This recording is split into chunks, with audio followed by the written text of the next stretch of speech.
don't want their money. So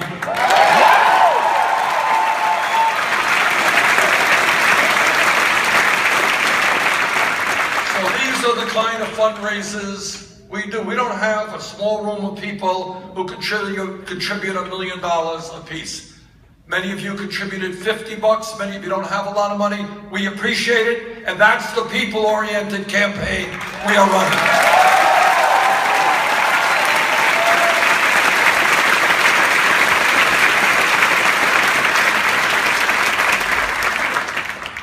Some of you may have had the misfortune, as I did the other night, of watching the Republican debate. And it was amazing. I was tweeting during it, and the energy was just leaving my body. And I couldn't take it anymore. After 2.5 hours, I threw away the tweet and walked out the door. But here's what was important, and it's important to say this. That in their 3-hour discussion, some of the most important issues facing the American people were not discussed at all. It is like a parallel universe. And I think why our campaign is doing well, why it's doing a lot better than people anticipated, is in fact we are talking about the issues the American people are facing.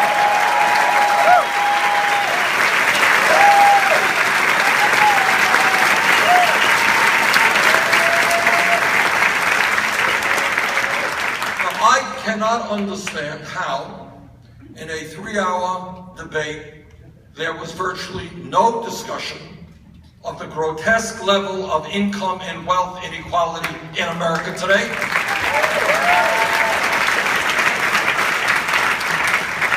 I cannot understand how, in a 3-hour debate, no discussion about the need to end institutional racism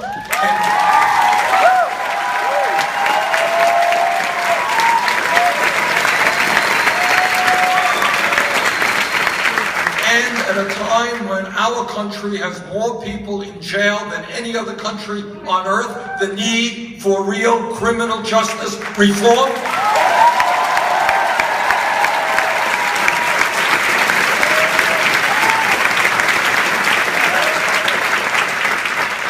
Yes, there was some debate about climate change. There were those who denied it and those who said there's nothing we should do about it. Despite the fact that the scientists who have studied the issue are virtually unanimous in telling us that this is a planetary crisis which must be addressed immediately.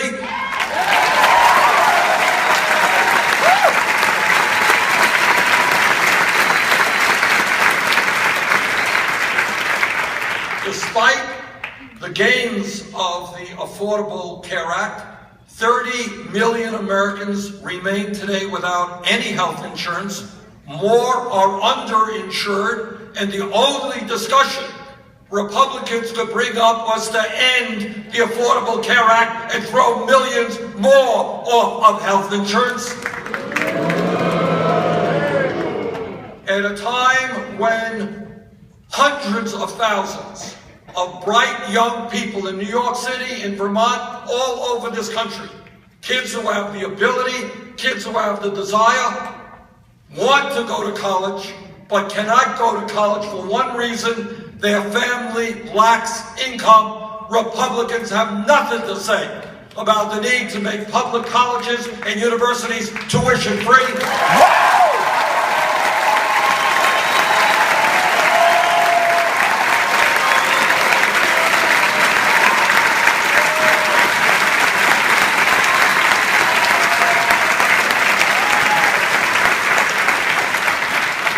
Maybe most amazingly, after 3 hours, these guys did not have one word to say about the corrupt campaign finance system we are living under today.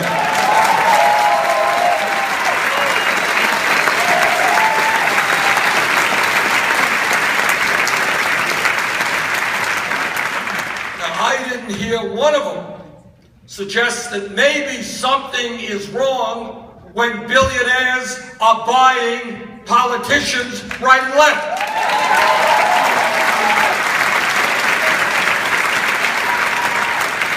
I didn't hear one of them say that maybe, just maybe, we've got to overturn this disastrous Citizens United Supreme Court.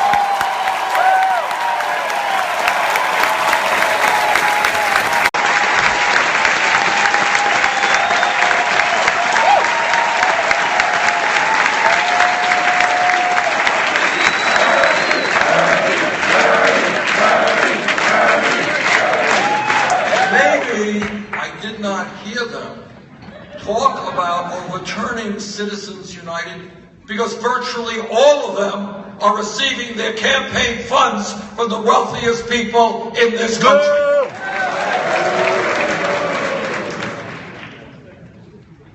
I did hear a lot of discussion about immigration and the great debate as to how high each one of them would build the wall, reaching to the stars.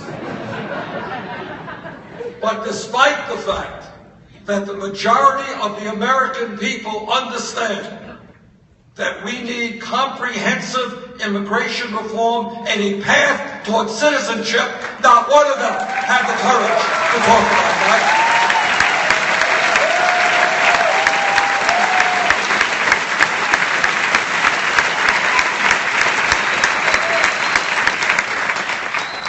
Now, the middle class of America is disappearing.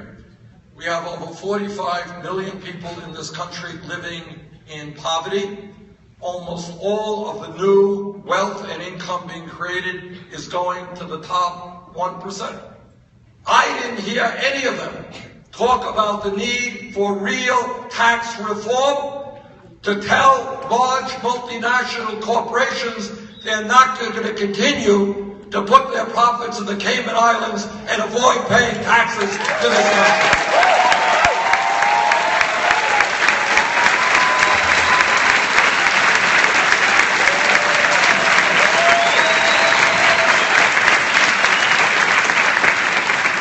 Now, call me a cynic, but maybe it has something to do with the fact that these corporations and the CEOs are funding their campaigns.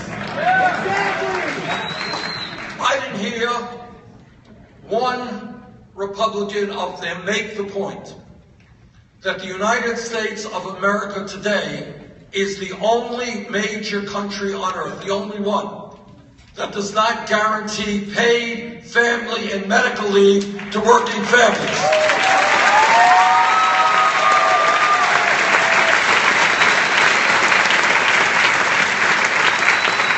That the United States is the only major country on earth that does not guarantee paid sick leave and paid vacation time to working people.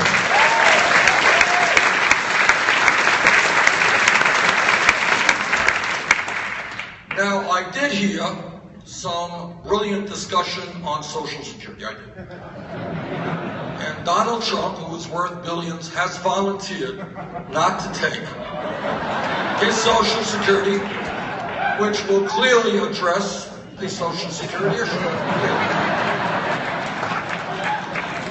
But the truth is that many of the candidates up there, not all, but most of them, and most Republicans in Congress believe that at a time when millions of seniors and people with disabilities are trying to get by on $10,000, $12,000, $13,000 a year. Think about it. You are old, you are sick. Try to think about how you heat your home in the winter, you buy food, you buy your medicine on $12,000, $13,000 a year. I do not know how people can do that. And their solution is to cut Social Security. I didn't hear one of them say, well, maybe we should expand Social Security benefits.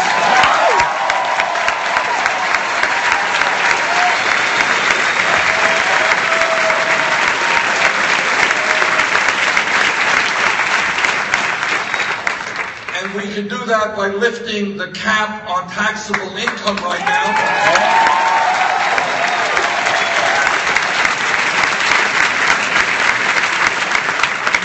Absurd that a multi-millionaire contributes the same amount into Social Security Trust Fund as somebody making $118,000 a year. And that's got to change.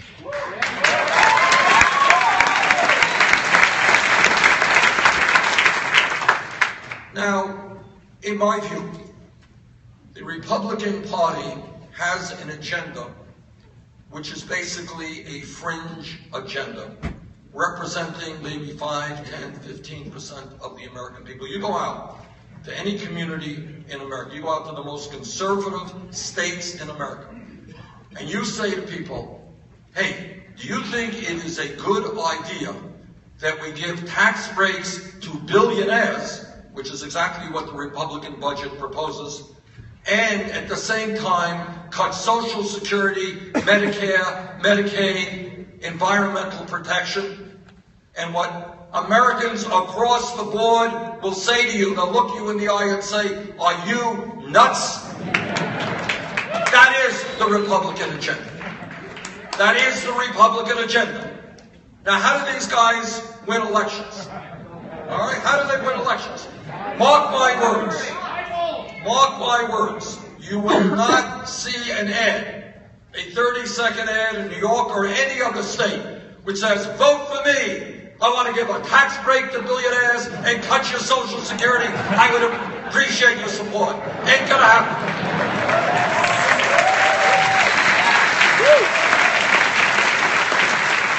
So how do they win elections? How do they win elections? I'll tell you how they win elections. For decades now, they have been dividing our people up.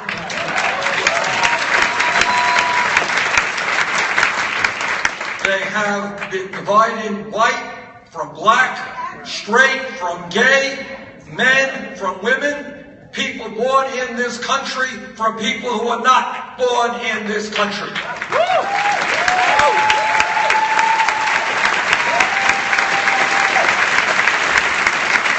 And brothers and sisters, what our job is to do exactly what the opposite of what the Republicans do. They're trying to divide us.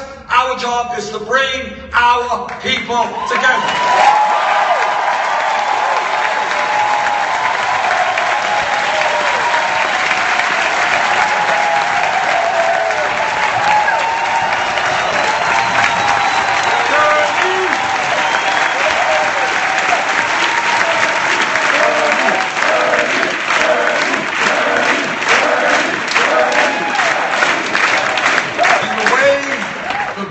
That I know how to do that is to bring people together around an agenda that makes sense to working families. And let me give you a few ideas as to what that agenda should be. Obviously, the economy today is a hell of a lot better than it was when Bush left office. And wasn't it amazing without debate that every problem in the whole wide world is attributable to Barack Obama? Every problem, mosquito flying around, it's Obama. Too cold, too hot, it's raining, it's Obama. And they forgot to tell us, I don't know how it slipped their minds.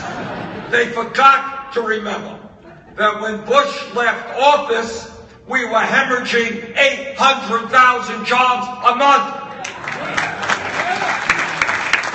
When Bush left office, the American and world's financial system was on the verge of collapse. And these guys who worry so much about deficits just slipped their mind that when Bush left office, we had the largest deficit in the history of America, $1.4 trillion. Now, I know, just slipped their mind. We all forget things. And all of the problems of Barack Obama's, but we know a little bit different. And we know that while we are growing a couple of 100,000 jobs a month, hell of a lot better than losing 800,000, it ain't good enough. It ain't good enough. And we know that it is too late for establishment economics and establishment politics. We need some bold action to protect the working families.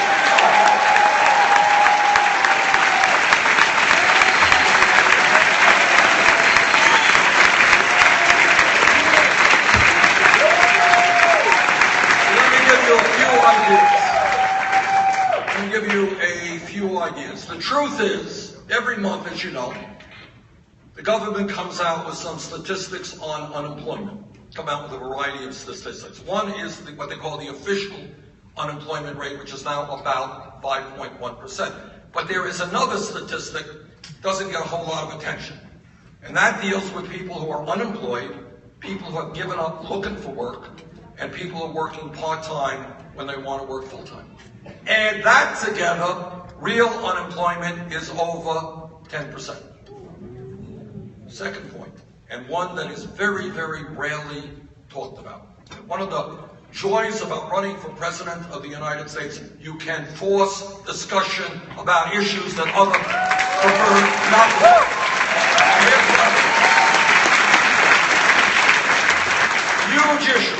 Huge issue that almost gets no discussion at all. I asked some economists in D.C., the Economic Policy Institute, do a study for me. And the question was, what is real youth unemployment in America? Youth unemployment. This is what they came back. They said if kids are white between the ages of 17 and 20 and high school graduates, their real unemployment rate, 33%. Kids are Hispanic, 36%. For African American kids who graduated high school, I'm not talking about dropouts, who graduated high school between the ages of 17 and 20, real unemployment is 51%. Now, when you got real unemployment in the general population of over 10%, when you got youth unemployment of 30, 40, 50%, it doesn't take a PhD in economics to know we need a massive jobs program to put our people back to work.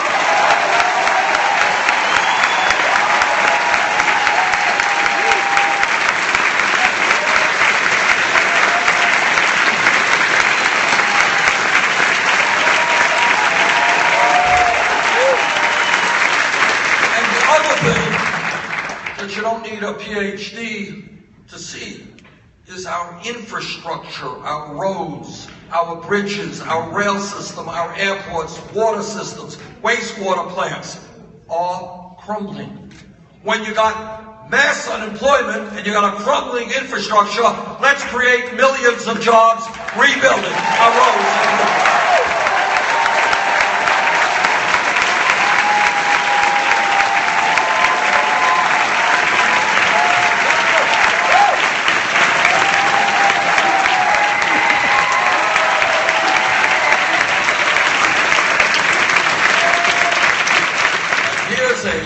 Crazy and wild idea. Maybe instead of firing teachers and child care workers and firemen and cops, maybe we hire more of the people that we need.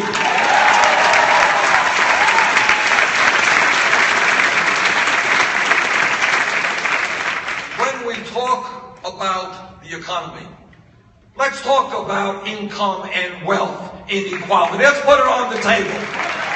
And let's ask this country, let's ask the people in this country whether they think it is moral, whether they think it is right that the top 1/10 of 1% own almost as much wealth as the bottom 90%.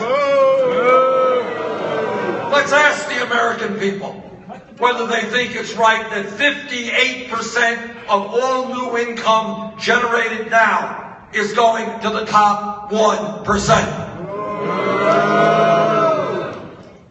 Together, we are going to address this issue of income and wealth inequality.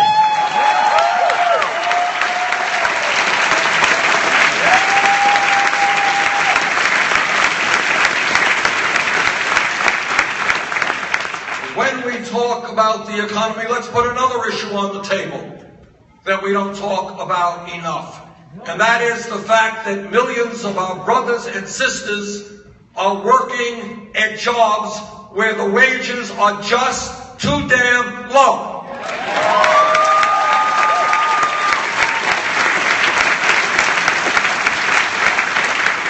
And let's be clear, the federal minimum wage of $7.25 an hour is a starvation wage. We need to raise it to a living wage.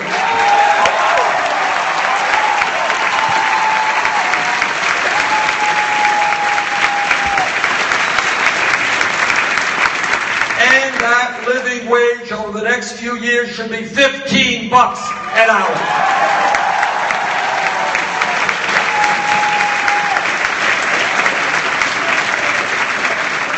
I want to tell all of you, although I don't have to tell the trade unionists who are with us today, about how real change comes about. If we were here 3-4 years ago talking about raising the minimum wage to $15 an hour, people would say, well, that's wildly unrealistic. You can't do it. But you know what happened? In hundreds of cities all over this country, fast food workers, low-wage workers went out on the street.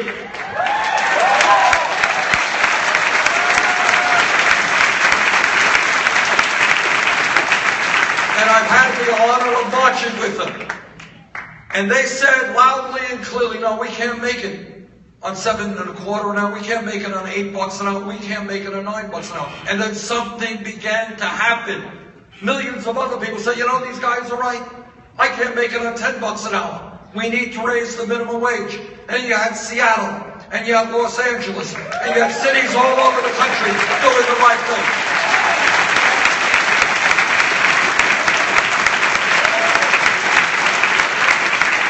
And that is how change happens, when millions of people stand up and they say enough is enough.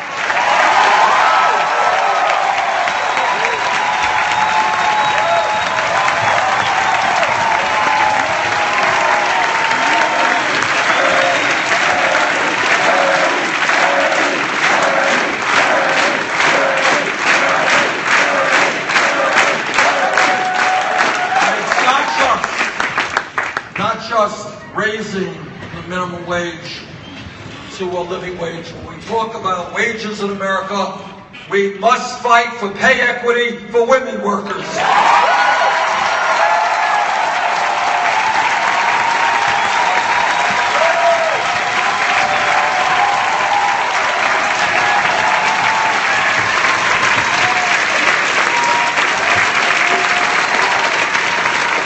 There is no rational economic reason why women make 78 cents on the dollar compared to men. And when we raise the minimum wage and when we have pay equity for women workers, we are going to enable millions of women in this country, finally, to be able to raise their children with dignity and security. And that's what we're going to do.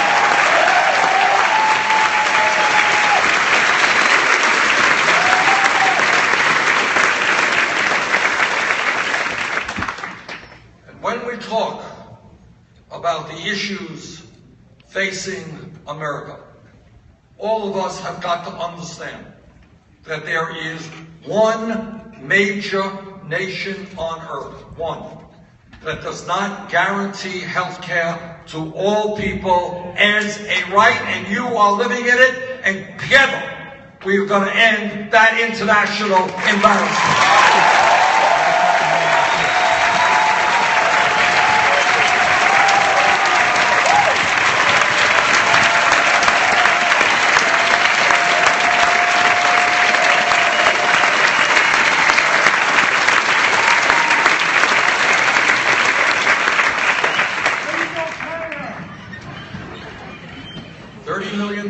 People in a country uninsured, more underinsured. Thousands die each year because they don't get to a doctor or to a nurse when they should. Only major country that does not say that health care is a right, not a privilege. So I don't really care what the private insurance companies think.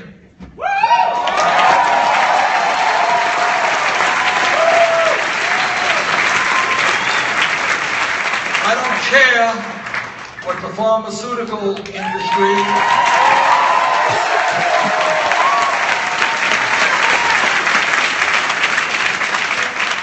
drug companies who are charging us the highest prices in the world for the medicine our people need. I don't care what they think.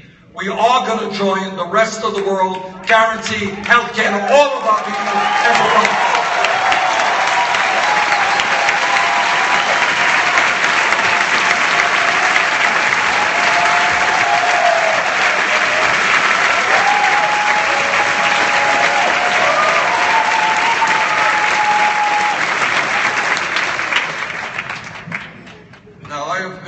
Criticized, surprise by the Wall Street Journal. Can you believe it? Rupert Murdoch and his friends just don't like some of my ideas.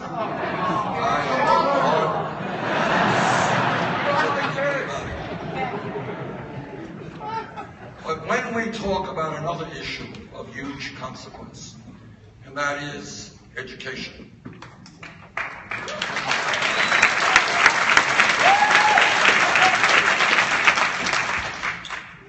it is enormously troubling that we have millions of people in this country who are burdened, heavily burdened, by outrageously high student debt and high interest rates on that student debt.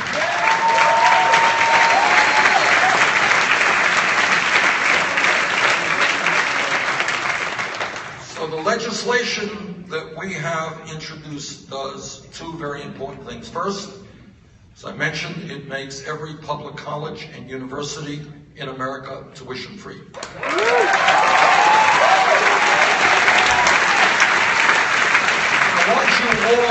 I want you all to appreciate what that means, because it means more than saying, well, that's great, kids are not going to have to pay an outrageous amount of money to go to school. That's true, but it's something even deeper, much deeper.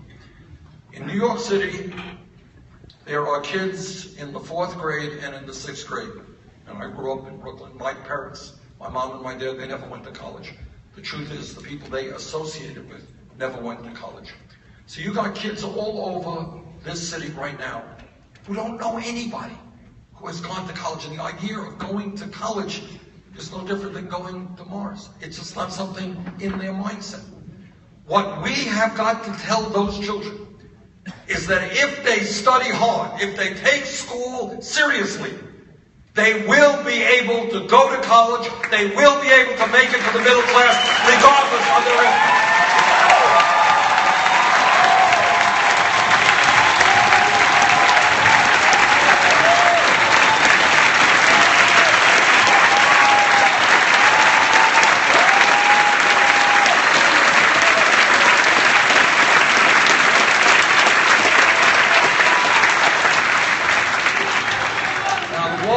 Journal and others have pointed out that this proposal is expensive, and they're right, it is. It's about $70 billion a year to provide free tuition at public colleges and universities, and substantially reduce student debt. How are we going to pay for it? Well, I'll tell you how we're going to pay for it. In 2008, the working families of this country bailed out the crooks on Wall Street.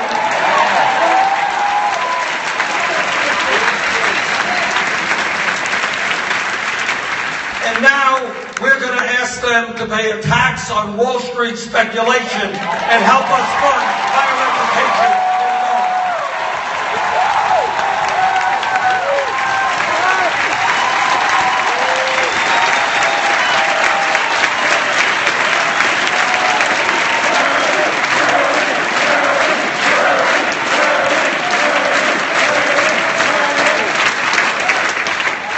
By the way, when we talk about Wall Street, you capsulized it very well. What we have to understand is that when you have a handful of financial institutions. The top 6 have assets equivalent to 60% of the GDP in this country. And some of you may know this and some of you may not. But the largest banks today are significantly larger than they were when we bailed them out because they were too big to fail. True. So what we've got to do, I think, is 2 things. Number 1, we have to bring back Glass-Steagall. Yeah!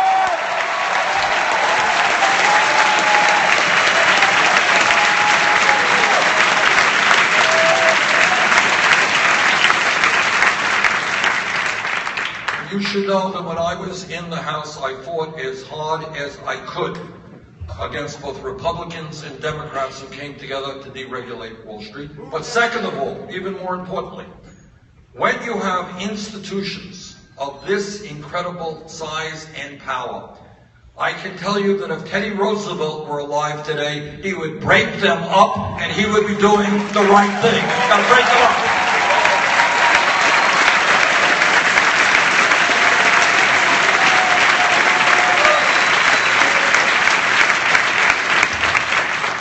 When we talk about our responsibilities as adults, as inhabitants of this planet, we have the moral responsibility to make certain that this planet, the only planet we have, that we leave it to our children and grandchildren in a way that is habitable.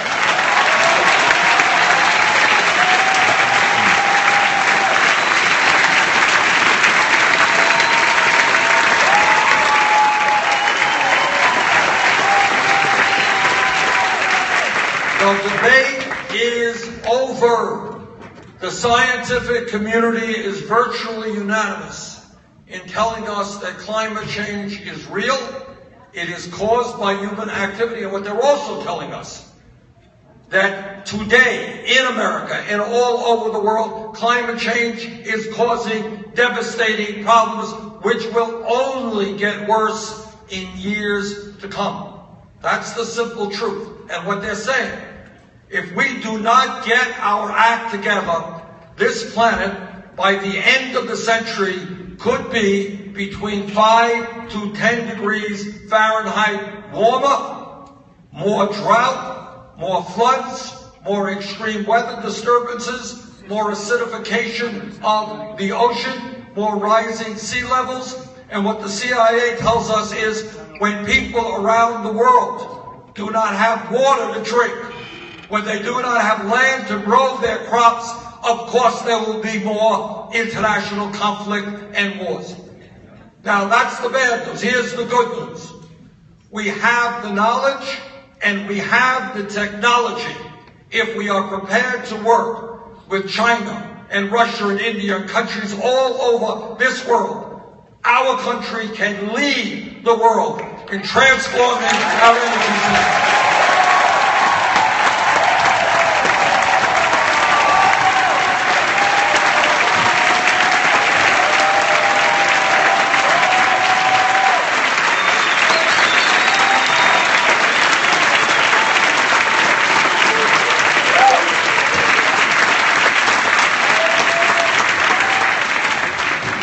Let me conclude by making 2 points.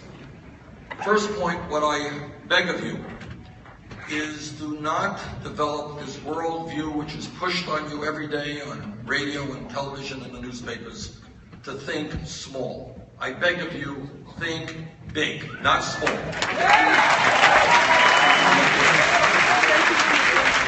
Don't get involved in the debate about whether we cut education by 2%, that's the liberal position, or 4%, that's the conservative position. Understand that we are not a poor country. We are the wealthiest country in the history of the world. We have extraordinary brain power. We have extraordinary technology. And when we develop the political will, there is nothing we cannot accomplish.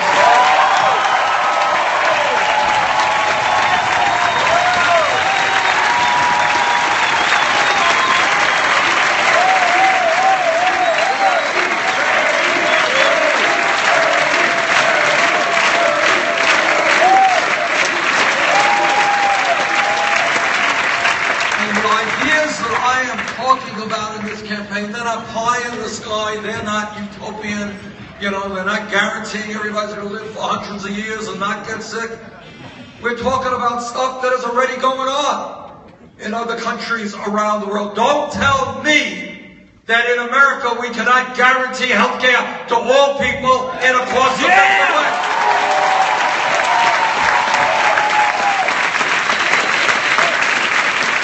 Don't tell me that we have to be the only major country on earth that doesn't provide family and medical leave to its workers.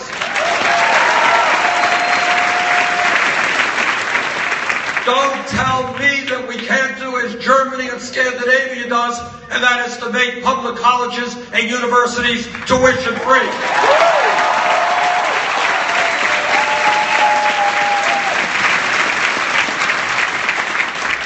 Don't tell me that we need to have grotesque levels of inequality, proliferation of millionaires and billionaires, while we have the highest rate of childhood poverty of any major country on earth. Doesn't have to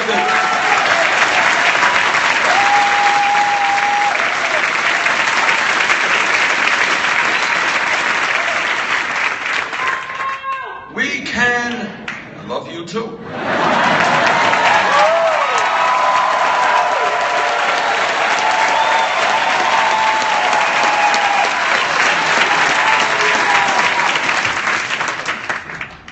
We can accomplish all of that and more when we are prepared, and this is the hard part, when we are prepared to stand together and take on a billionaire class whose greed is destroying our country. They could care less about children in America going hungry. They want more and more tax breaks for themselves. They could care less about workers not having jobs if they can make a nickel more by shutting down a plant and moving to China. That's who they are. Now, the bad news is they got a whole lot of money and they own much of the media. That's true. But the good news is a lot more of us than there are of them. Yeah!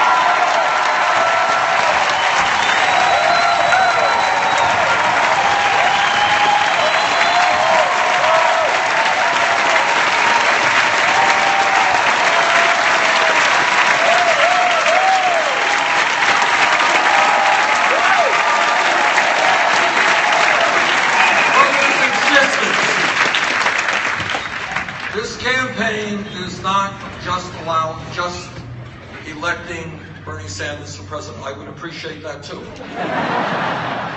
But this campaign is deeper than that, because I will tell you what no other candidate for president ever says.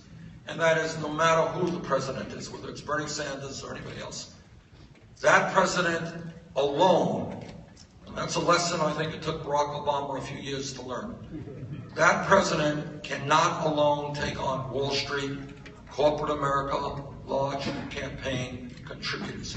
The only way we transform this country is when millions of people get actively involved in a political revolution. Welcome to the revolution. Thank you all.